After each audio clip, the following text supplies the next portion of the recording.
Hello, my name is Minzy, and this is a funeral tie, which means once again I've been let down by Bangladesh ever so badly again. And now I'm back at home, I can now take a smoke. That's the only thing that Bangladesh losing gives me such pleasure and joy. Time to destroy the fucking lungs. I've fucking had enough. Sorry, folks, there's going to be more of this. Oof. Bloody hell. That needs to be done. It needs to be done because, well, I did say, should I potentially skip coming back in until Tuesday from Dubai just so that I can watch the Bangladesh game against Afghanistan on Monday, where my flight was. There was only a 1% of me letting my intrusive thoughts win. The 99 smart percent of me decided to take the flight back home. And thank Christ I fucking did, because these useless tutiarams, adarbenjod, gadargandus, kanki magis have fucking done it again. As I predicted, they lost. They lost. It's strange.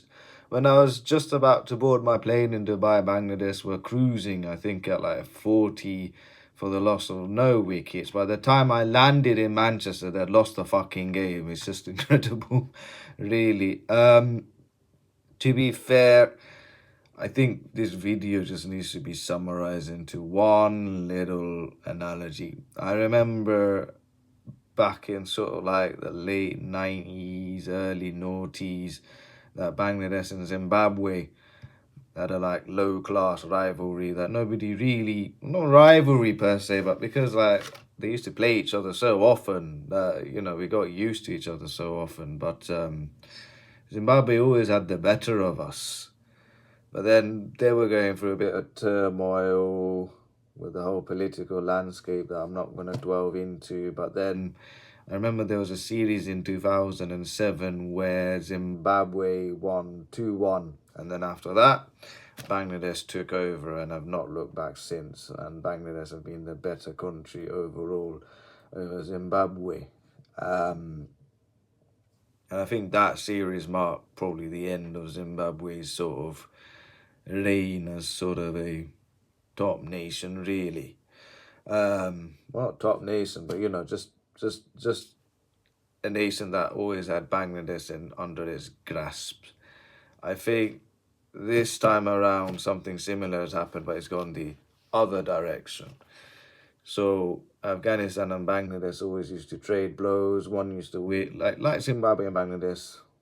Like one used to win, the other one used to win, but most of the time Zimbabwe used to win. Now it's just a complete Bangladesh domination. Afghanistan, Bangladesh, they both play each other. Sometimes Afghanistan wins, sometimes Bangladesh wins. But I think this series from now has now turned in on itself, and I think Afghanistan will start winning more series and start dominating over Bangladesh in the next 10, 20 years now. It's just the way it is. And really, this match was won by Omar Azai and his 70 and 4 wickets for 37.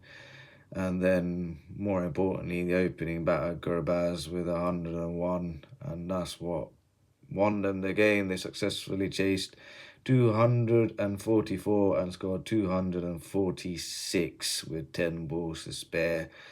And it's the first time in this series that a score was chased. Where did the series go wrong? Where did this game go wrong? Well, Gurbaz was dropped at point, and then there was a run-out miss.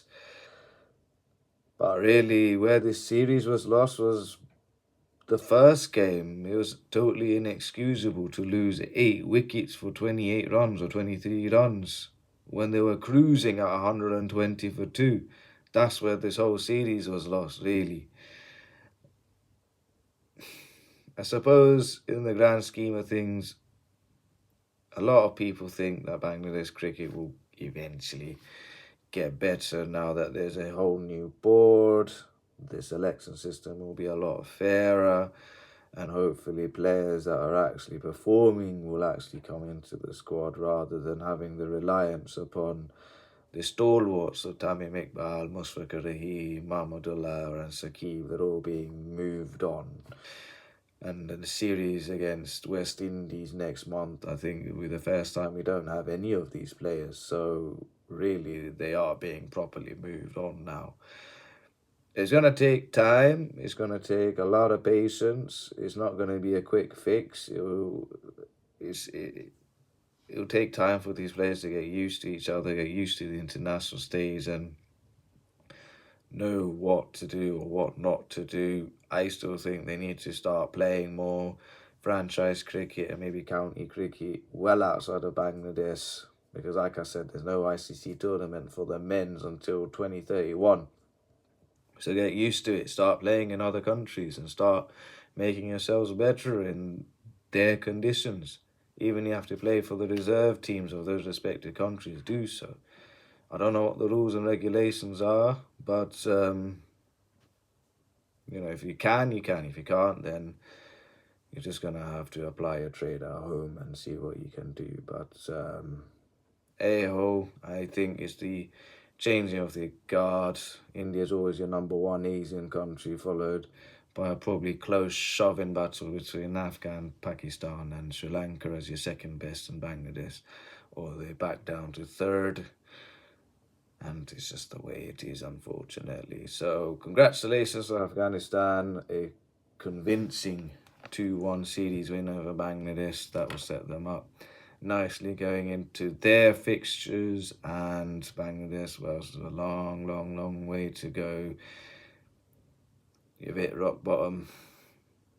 Hopefully you don't stay there for that long, but hey, I've known Bangladesh cricket for a long time, and it's gonna be a very long time before we see glimpses of hope rekindle ever so slightly again. But hey, if there's one thing that I've learned, is that sometimes inspirational stories come out of nowhere. And remember that time of the Asia Cup in 2012 when they somehow reached the final out of the blue, when they had a absolutely abysmal 2011 World Cup. Maybe something out of the blue might just come in the near future, but I don't see that happening, because the next tournament that's coming up is the ICC Champions Trophy in Pakistan, and well, let's not go over it. I've seen the group that Bangladesh are in. They ain't coming out of that one. No way. No, sorry. I think, if I'm not mistaken, is it South Africa, Afghanistan, and who else? India. So South Africa, India, Afghanistan, I think. They're not coming out of that group. Let's be realistic. But hey-ho, that's the tournament for the future. The stuff coming up now for Bangladesh is a West Indies tour, 2 tests, 2 ODIs, 2 T20s, I believe. Let's see what they can do. Anyways, that's me done. Have a good night. Goodbye, God bless, and ta-da, and fuck off. Yeah, fucking hell, I need that.